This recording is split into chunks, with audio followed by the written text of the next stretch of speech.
Olá a todos, eu me chamo Felipe e eu vou falar um pouquinho sobre esse artigo de sequenciamento, né, de uma espécie de tomate que eu achei bem interessante, até por ser o organismo no qual eu trabalho e o tema do qual eu trabalho também, que envolve um pouco da agronomia. E o trabalho tem como título O Genoma da Espécie de Tomate Selvagem Tolerante ao Estresse, Solanum penelle. Então, o Solanum penelle é uma espécie de tomate selvagem, né, selvagem endêmica das regiões das Cordilheiras dos Andes. Então, pode ser encontrada ali no Peru, o norte do Chile, até nas Ilhas Galápagos, onde ela evoluiu para se desenvolver nesses habitats áridos, né, são habitats secos. E devido a essa característica de extrema tolerância ao estresse e uma morfologia um pouco incomum, que essa espécie de tomate ela tem sido muito estudada, pois ela é importante doador de germoplasma para o tomate Solanum lycopessicum, que é o nosso tomate de mesa, né, do qual a gente se alimenta, o tomate que utilizamos para cultivo no mundo todo. Ou seja, através de cruzamentos com o tomate de mesa, grandes regiões genômicas do Solanum lycopessicum elas são substituídas pelos segmentos correspondentes, né, dessas regiões de Solanum penelle, e com isso podemos apresentar um desempenho agronômico notavelmente superior, uh, podendo criar um tomate domesticado, né, mais resistente a estresses hídricos, por exemplo. É, tem essas imagens aqui, né, a foto de cima, essa direita, é o Solanum penelle, né, enquanto a de baixo o Solanum lycopessicum, só para ilustrar. Então, para entender melhor, né, os genes que estariam associados à tolerância de estresse, eles realizaram o sequenciamento completo de S. pinelli e também do S. lycopessicum, de outro, para poder comparar os resultados de uma com a outra. E eles também realizaram um PCR quantitativo para verificar os níveis de expressão gênica e também realizaram uma extração de cera e cutina das folhas desses tomateiros para poder associar com os dados de expressão. A cutina ela é uma molécula de ácidos graxos, né, de ácidos graxos que compõem a cutícula das plantas. Então, nesse primeiro gráfico, né, a gente pode ver a diferença de expressão gênica de genes relacionados com a síntese de cutícula, né, entre o licopéssico, que está aqui em vermelho, e penelle em azul. Em A, né, no primeiro gráfico aqui em A, nós temos os genes relacionados à síntese de cutina. Em B, nós temos os genes relacionados à síntese de ceras. Em C, são genes que supostamente estariam associados, e D, que seriam conhecidos por serem associados à formação de componentes cuticulares. Então podemos observar, né, que em alguns genes ele é muito mais expresso em penelle, como aqui o CUS2 e aqui o CR1, né, tanto para produção de cera, né, e produção de cutícula, de cutina, perdão.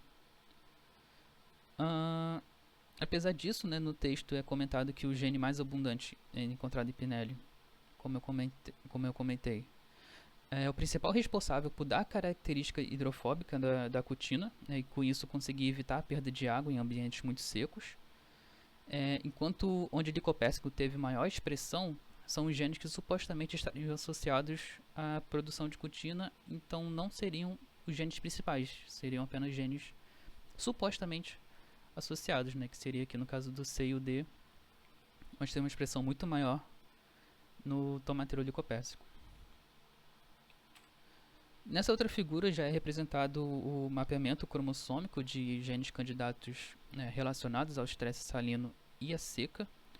Estão representados aqui, né, linhas de introgressão, ou seja, são genes que foram introduzidos no gene de outra espécie através de cruzamentos. Então essa linha, perdão, essa faixa maior aqui, né, preta, seriam essas linhas de introgressão, né? Então nós temos algumas informações do que aquela introgressão estaria relacionada. Por exemplo, nesse daqui ao lado, né, nós temos o crescimento da planta, o número de frutos, sobrevivência das sementes, das plântulas, né? Dano de folha, conteúdo de íons. E desse outro lado, né, estão que eles identificaram, né, o nome dos genes. E ao lado temos esses quadrados coloridos aqui, que indicam uma expressão, né, a magnitude da expressão diferencial. Então, quanto mais vermelho, onde seria mais expresso no Solano Penelli, enquanto mais azul, mais expresso em Solano Licopérsico. Então, a gente pode observar que a maior parte, né, dos quadrados que a gente está vendo aqui está em um tom mais avermelhado, né, em diversos tecidos também, com exceção de um ou outro gene. E isso é um indicativo de uma maior adaptação, né, de Solano Penelli aos estresses. Então, o trabalho sugere, né, que as características morfológicas distintas de Penelli envolvidas na resistência diferencial ao estresse podem ser sustentadas por alterações na composição da cutícula, né, como falei, já que a cutícula, como ela é formada de lipídios, ela protege a planta, né, da perda de água, e é uma associação também não aleatória de conjuntos de genes específicos com elementos transponíveis, já que esses elementos transponíveis seriam os responsáveis por transportar, né, os genes no material genético. E eles perceberam um outro resultado, um outro ensaio que eles fizeram. Eles viram que havia uma grande quantidade de, né, esses genes envolvidos com estresses teriam grande quantidade de transpósons junto com eles. E também comentam, né, que esse trabalho abre um caminho para o melhoramento do tomate, para decifração dos mecanismos subjacentes, né, de outras características agronômicas que podem ser melhorados com os genes, né, do PNL, e do melhor entendimento também de como o recurso genômico, né, ele pode ser usado para compreender as mudanças em resposta ao déficit hídrico, e que o próximo passo, né, seria justamente comparar os dados fenotípicos que eles conseguiram com os dados recolhidos do genoma. E esse foi resumidamente, né, foi o trabalho que eu escolhi, e muito obrigado.